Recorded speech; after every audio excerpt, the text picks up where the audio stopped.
மயிலாடுதுறை மாவட்டத்தில் மழையால் சேதமடைந்த நெற்பயிர்களுக்கு இழப்பீடு வழங்க நடவடிக்கை எடுக்கப்படும் என்று அமைச்சர் சிவவி மெய்யநாதன் தெரிவித்துள்ளார்.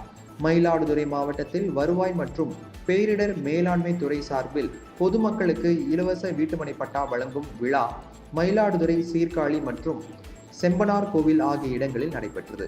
மாவட்ட ஆட்சியர் மகாபாரதி தலைமையில் நடைபெற்ற இவ்விழாவில் பிற்படுத்தப்பட்டோர் நலத்துறை அமைச்சர் சிவ வி மெய்யநாதன் கலந்து கொண்டு பொதுமக்களுக்கு இலவச வீட்டுமனை பட்டாக்களை வழங்கினார்.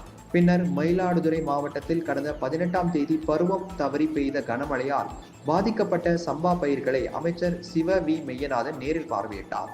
பின்னர் விவசாயிகளிடம் குறைகளை கேட்டறிந்த அமைச்சர் மெய்யநாதன் செய்தியாளர்களை சந்தித்து பேசினார்.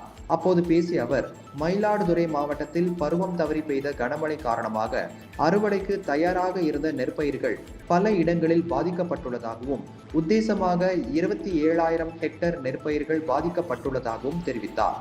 இது குறித்து முதலமைச்சரின் கவனத்துக்கு கொண்டு சென்று உரிய இருப்பீடு வழங்க நடவடிக்கை எடுக்கப்படும் எனவும் அவர் கூறினார். இந்த ஆய்வின் போது மாவட்ட ஆட்சியர் மகாபாரதி, சட்டமன்ற உறுப்பினர்கள் நிவேதா எம் முருகன், பன்னீர்செல்வம் மற்றும் வேளாண் துறை அதிகாரிகள் உடனிருந்தனர்.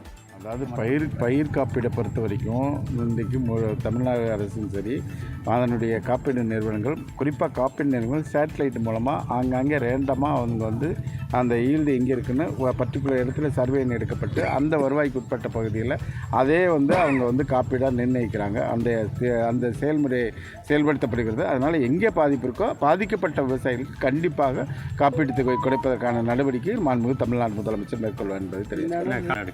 கண்டிப்பாக அதை பார்வையிட்டு உரிய அறிக்கை அந்த நண்டலார் பகுதியில் எந்த இடத்துல என்ன பாதிப்பு ஏற்பட்டிருக்கோ அதுக்கான தடுப்பு சுவர்கள் கட்டுவது உரிய நடவடிக்கை.